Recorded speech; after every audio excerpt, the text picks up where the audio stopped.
तो उसको नौकरी है, लेकिन ये बेटी को नौकरी नहीं है। ऐसी नौकरी एलआईसी में मिलने वाली नहीं है। कंपैशनेट ग्राउंड के ऊपर जब हम कोई भी अप्लाई करते हैं तो ठीक तरह से किसी को एडवाइस करना चाहिए, और कोई केस आती है कि ये कंपैशनेट ग्राउंड पे हम लेंगे क्या और लेना है तो क्या करना है, इसके बारे में हम अतुल जी, मैं, पापड़ जी यहाँ पर ये बैठे चेन्नई के अपने रामा जी, उनसे बात करिए पहले whether this case can be done, क्योंकि मैं इसके लिए विस्तार से बोल रहा हूँ। कंपैशनेट ग्राउंड के केसेस बहुत अच्छी तरह से हैंडल करेंगे तो हमारी केस हो सकती है। केस एक बार रिजेक्ट हो गई तो दोबारा केस नहीं खोलते, ये मैं पहली बार बोलता हूँ।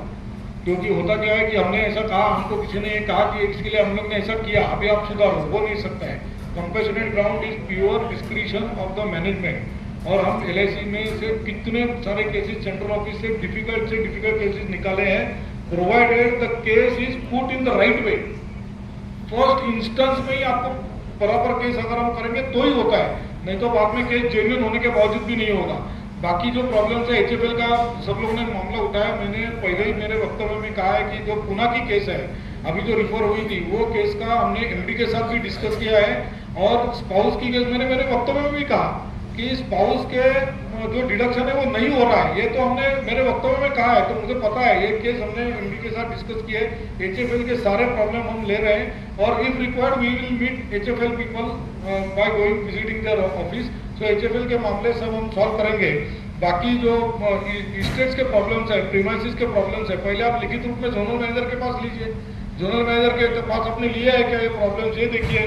उसके बाद में नहीं होता तो आप संपर्क करिए ना हमसे। बाद में 3 साल पहले 2 साल पहले क्या हुआ हम कर रहे हैं ऐसा मत करिए। You go step by step. पहले मैंने हर एक अभ्यास वर्ग में कहा है कि हमको लिखित रूप में सब चीजें करनी है और उसका लिखित रूप में फॉलो करना है। हम पहले डिवीजन में ले जाए केस, उसके बाद में 1 साल भूल जाते, 1 साल के बाद फिर अरे हमने किया था, उसका कोई मतलब नहीं रहेगा। If you are really interested in solving the problem, take the problems in writing. You should continue keeping in writing and you take up the matter with higher officials, division, zone, then all India. Division लेंगे, central office को लिख देंगे CC, मेरा काम हो गया, काम नहीं होगा। So what ever state problems, किसी भी प्रॉब्लम्स है स्टेप बाय स्टेप आगे जाइए। सेंट्रल ऑफिस में जो भी प्रॉब्लम्स है हम सॉल्व करने का पूरा प्रयास करते हैं। हमारा सक्सेस रेशियो भी अच्छा है, क्योंकि अगर अच्छी केस हम लोग पुटअप करते हैं तो होती है। बाकी जो भी प्रॉब्लम्स है आपके सब एक सर्विस का प्रॉब्लम जिन्होंने कहा उसका भी हम व्यवस्थापन से कर रहे हैं, लेकिन सेंट्रल गवर्नमेंट का सर्कुलर है।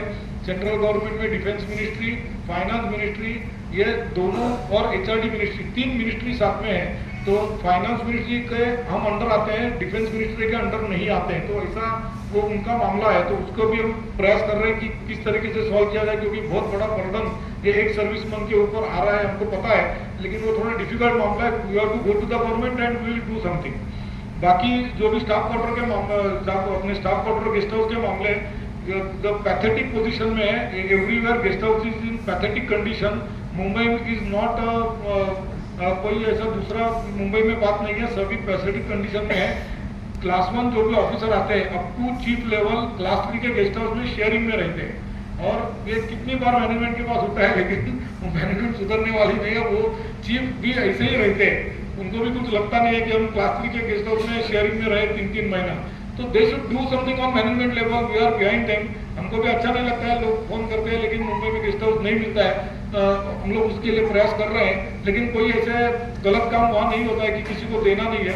रियली बहुत प्रेशर रहता है, इंस्पेक्शन की टीम आती है, ऑडिट की टीम आती है, सेंट्रल गवर्नमेंट से लोगों की डिमांड रहती है दिल्ली मुंबई में वो गेस्ट हाउस के लिए, तो दिक्कत आती है, लेकिन उसको सॉल्व करने का प्रयास करते हैं। बाकी जो भी मैटर्स है हमने लिख के लिए, आउटसोर्सिंग का मामला है, ऐसा कोई ऑफिशियली क्लास 4 का आउटसोर्सिंग करने का सर्कुलर या ऐसा बताते नहीं है, लेकिन जहाँ तक हम समझते हैं कि क्लास 4 के रिक्रूटमेंट में मैनेजमेंट इज नॉट इंटरेस्टेड। ऐसी आज दुर्भाग्य से बात है, इसीलिए मैंने रिक्रूटमेंट में पहले ही कहा कि रिक्रूटमेंट में क्लास 3 एंड क्लास 4 के बारे में we are trying for the recruitment in class 3 and class 4 always, और दोनों का हम लोग मामला ले रहे हैं। क्लास 4 का भी रिक्रूटमेंट होना चाहिए ऐसा हम मानते हैं। तो जो भी बाकी मामले हमने यहाँ पर लिखित रूप में लिए, और किसी को अगर कुछ मामला है तो हमारे किसी को भी आप संपर्क कर सकते हैं।